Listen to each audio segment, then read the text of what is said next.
Eu sou Ana Laura Cabral, eu faço parte do primeiro grupo e eu vou falar sobre a origem da emenda constitucional. O conceito de emenda à Constituição é relativamente novo, sendo consagrado pela primeira vez em 1787. Esse novo recurso permitia que a Constituição pudesse ser alterada de acordo com os trâmites legais. Antes, quando era necessário realizar alguma mudança constitucional, era necessário um grande esforço de convencimento, até mesmo guerras em alguns casos, pois era ponto pacífico entre os legisladores que a lei não deveria recepcionar o encaixe em seu texto. A primeira emenda foi adotada no dia 15 de dezembro de 1791.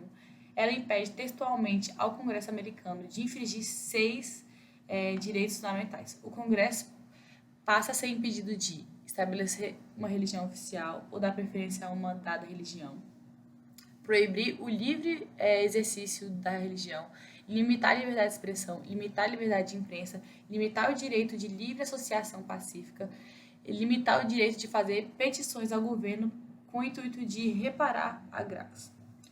No entanto, essa aí é a primeira emenda que foi nos Estados Unidos, mas eu vou me aprofundar na Constituição brasileira.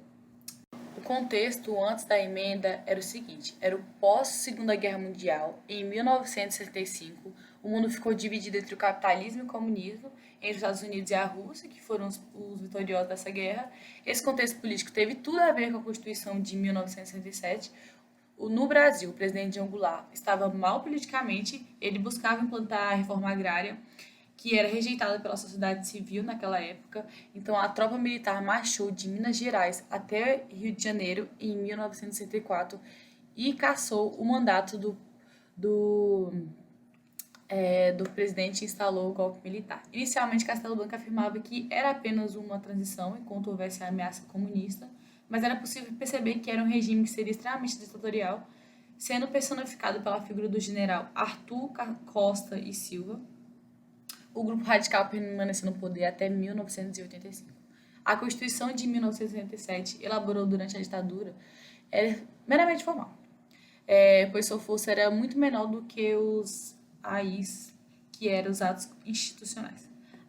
Além disso, o modo como foi construída dava espaço para os desmandos dos governantes.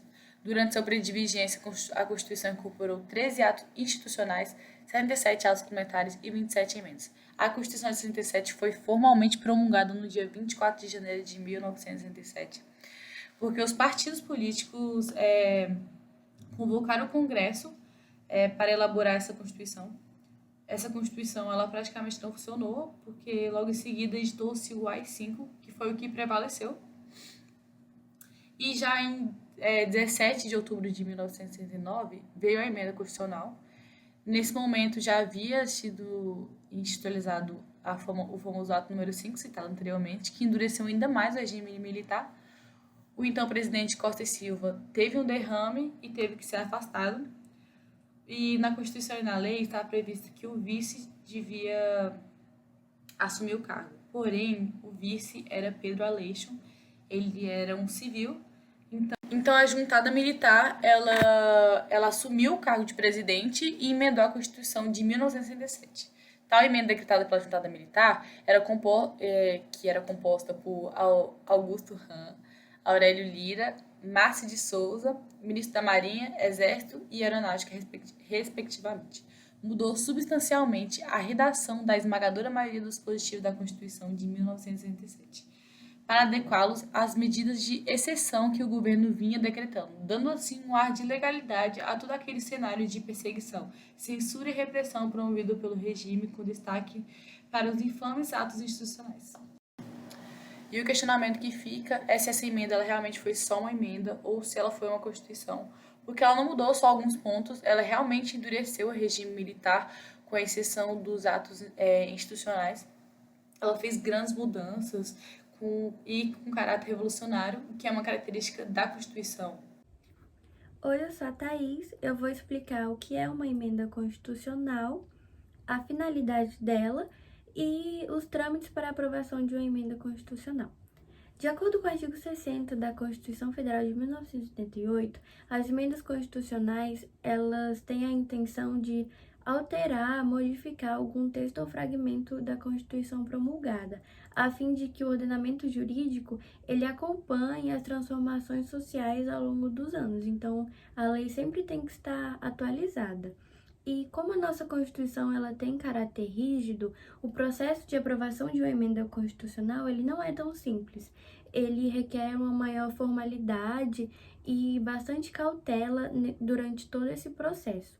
A doutrinadora Maria Helena Diniz, ela fala que se houvesse uma facilidade em alterar as leis, elas perderiam o seu efeito jurídico, iriam se tornar banais e perderiam toda a sua força, né? Porque a Constituição ela é um ordenamento jurídico de muita força e notoriedade no país.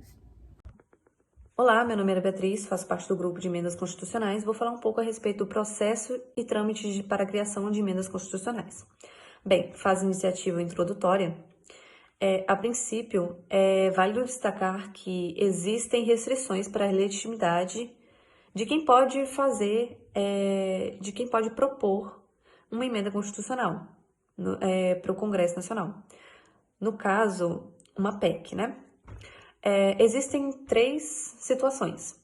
Bem, no mínimo, 1/3 dos membros da Câmara dos Deputados ou do Senado Federal apresentarem uma proposta, mais a metade das Assembleias Legislativas, lembrando que essa mais a metade, ela vai pela maioria relativa dos seus membros, que no caso, a maioria relativa é um número maior que a metade dos presentes no colegiado.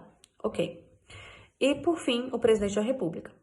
Tendo em vista essas informações, é compreensível que um membro do Congresso Nacional não pode apresentar uma PEC sozinho, e muito menos a criação de uma PEC não pode partir de iniciativa popular.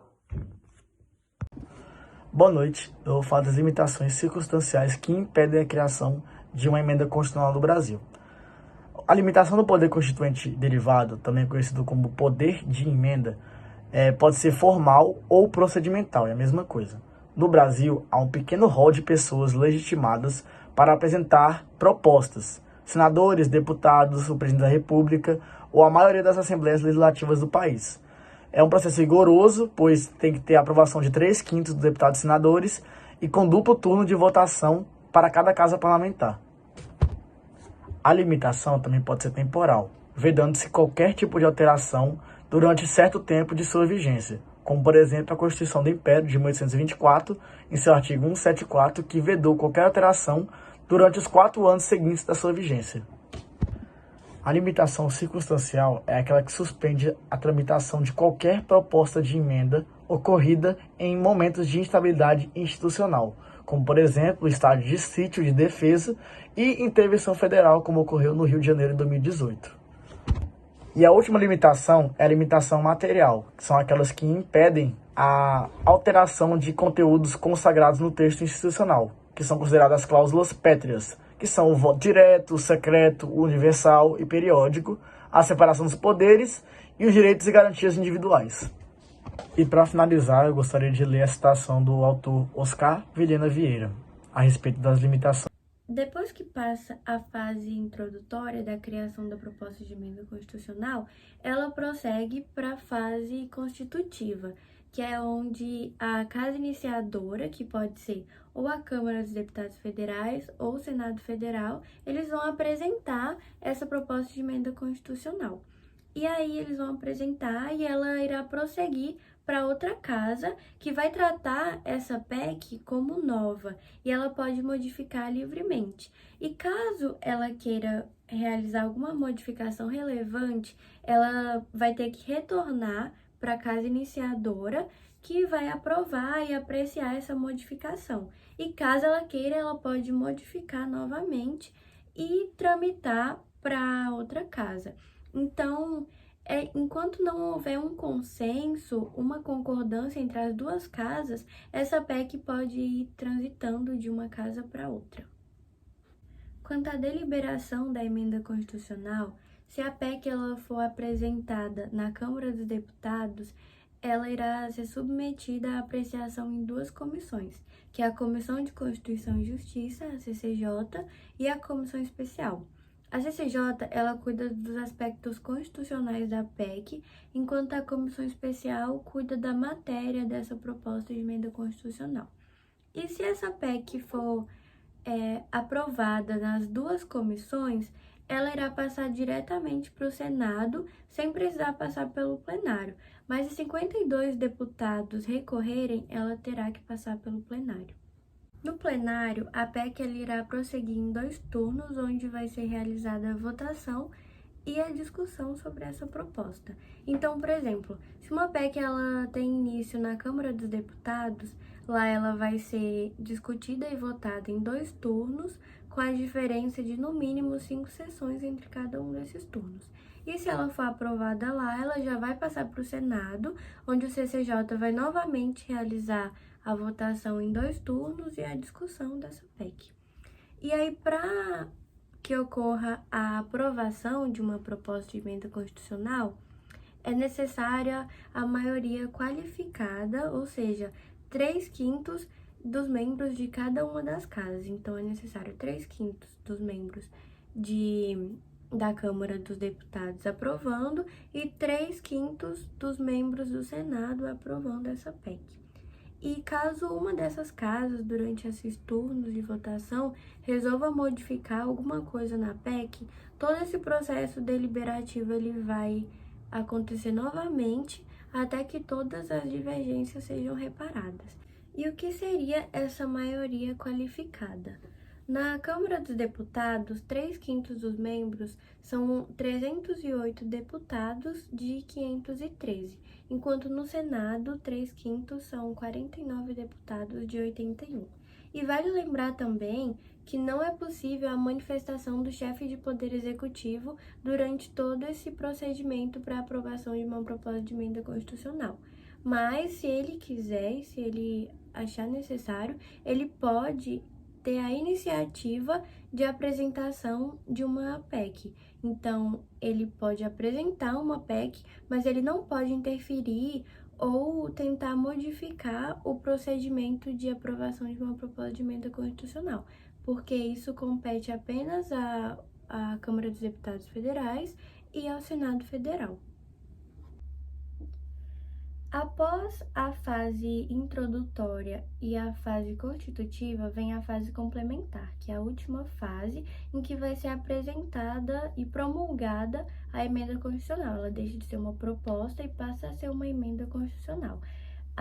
Isso vai ocorrer em uma sessão no Congresso Nacional, com a presença das mesas da Câmara dos Deputados e do Senado Federal. E aí, essa emenda constitucional vai ser apresentada no Diário Oficial da União. E vale lembrar também que, através do princípio de irrepetibilidade absoluta, uma proposta de emenda constitucional que foi rejeitada ou pelo Senado ou pela Câmara, ela não pode ser reeditada ou reapresentada como uma PEC em uma mesma sessão legislativa, que é o período de 2 de fevereiro a 22 de dezembro. Olá, meu nome é Thaísa, eu sou aluna do 2º período de Direito da Unitins e eu vou apresentar sobre um caso de irregularidade da emenda constitucional. No que se refere a casos de irregularidade da emenda constitucional, a alteração de critérios de cálculo da aposentadoria por incapacidade permanente da emenda constitucional de número 103 de 2019 é o exemplar ideal para se analisar. Bom, o caso trata-se da mudança do coeficiente do cálculo da renda mensal inicial da aposentadoria por invalidez ou incapacidade permanente não acidentária. Anteriormente, o cálculo consistia em 100% da média dos 80% maiores salários de contribuição desde julho de 1994. No entanto, a partir da reforma da emenda constitucional de número 103 de 2019, além da nomenclatura, o cálculo de benefício também foi alterado.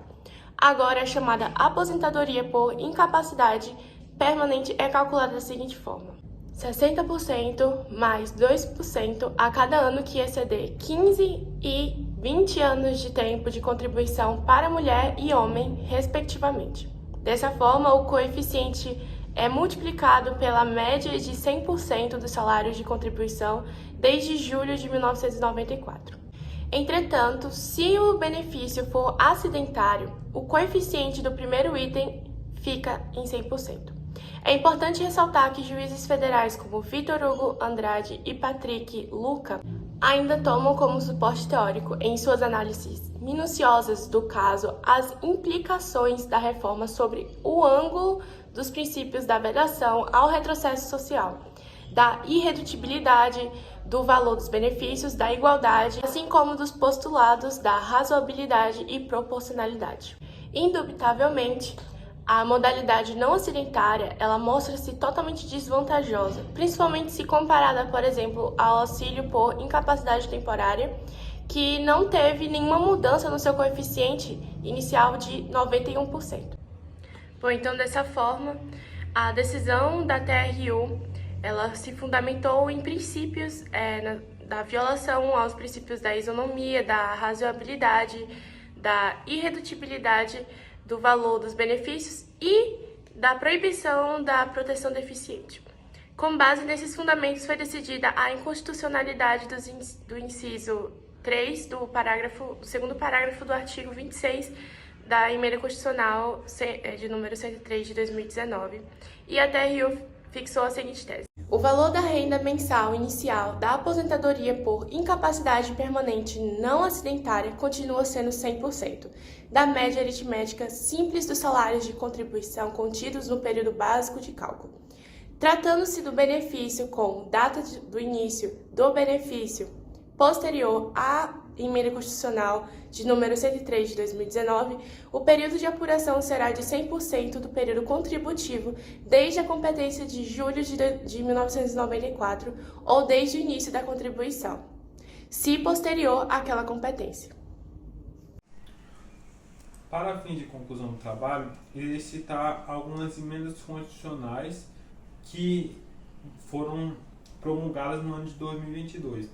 Essas emendas, eu não vou citar todas, vou citar que eu julguei ser mais relevantes. Elas foram promulgadas num dia e foram botadas no Diário Oficial no outro. Para começar, eu vou citar a emenda 125, a última, que trata-se a respeito da jurisprudência do STJ. Basicamente, o STJ encontrava-se abarrotado de processos.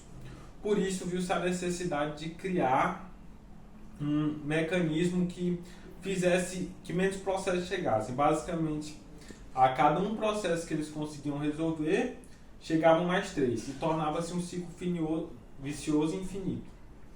Para acabar com isso, eles criaram um termo de relevância. O que seria esse termo de relevância? Basicamente, para que algo chegue na instância do STJ e necessite do julgamento deles, eles fizeram com que atingisse um certo grau de importância, como a lei de improbidade, e dentre outros. Para citar outra emenda constitucional, ela é a 124. Ela trata a respeito das enfermeiras. Essas enfermeiras, elas basicamente estabelecem um piso salarial, onde as enfermeiras terão acesso a R$ 4.750. As técnicas de enfermagem terão um direito de 70% desse valor e as parteiras, por conseguinte, elas receberão 50% desse valor. A outra emenda constitucional trata-se a respeito da aposentadoria. De acordo com a emenda 103, ela determinou diversos outros parâmetros para a aposentadoria. Dentre esses parâmetros, estava a aposentadoria compulsória. Essa aposentadoria compulsória, ela basicamente se estendeu de um limite que seria de 70 anos, ela se estendeu para 75. E para ser nomeado como exemplo ministro do STF, você teria que ter no mínimo 65 anos, ou no máximo 75 anos. Já que, como aumentou o limite de aposentadoria compulsória para 75, a discrepância ficou muito grande. Aí essa emenda basicamente surge para corrigir um anterior, que o limite saiu de 65 foi para 70. E a idade mínima para ser nomeada é 35 anos. Agora, posteriormente, eu vou citar outra emenda constitucional, que é a 119. A 119, ela consiste no ensino. O que seria esse ensino? Basicamente, todos os estados, entes federativos com o município, que não conseguiram atingir as metas, que é todo município e estado tem uma meta de investimento para poder chegar ao nível de todo ano eles têm que cumprir metas de investimento na educação. Os estados e municípios que não conseguiram fazer isso durante o ano de 2020 e 2021, eles receberam anistia. Essa anistia impede que os estados e municípios sejam punidos perante a União por não conseguir pagar. Mas um detalhe, vale mencionar que esses investimentos não ficaram por acaso. Eles terão que ser restabelecidos e posto no Diário Oficial que eles foram investidos até o ano de 2023. Tá? A conclusão de onde chegou esse dinheiro. A emenda 117, ela basicamente trata da inclusão política. Como ocorria meio que 52% do eleitorado, ele consistiu de mulheres. E foi visto que essas mulheres ela não representavam basicamente a população na Câmara do Deputado nem nos senadores. Porque 52% eram mulheres do eleitorado, mas dos 81 senadores que haviam, apenas 14 eram mulheres. E meio que a discrepância ficou muito grande e essa emenda surge para dar meio que oportunidade a elas. Criou-se um limite, uma cota de 30% das candidaturas serem femininas. E por fim, eu vou citar a última emenda, aqui no caso a primeira do ano de 2022, ela trata a respeito dos dados pessoais. Os dados pessoais começou a ser um princípio, uma norma, que necessitou de extrema relevância, devido ao advento da tecnologia, a utilização, a venda de dados pessoais, a vida privada da pessoa, a intimidade, ela acabou se tornando meio banal e por isso viu-se a necessidade de tornar os dados pessoais como um princípio fundamental. Basicamente tornou-se princípio fundamental para ganhar maior relevância e compete agora à União a tratar desses quesitos.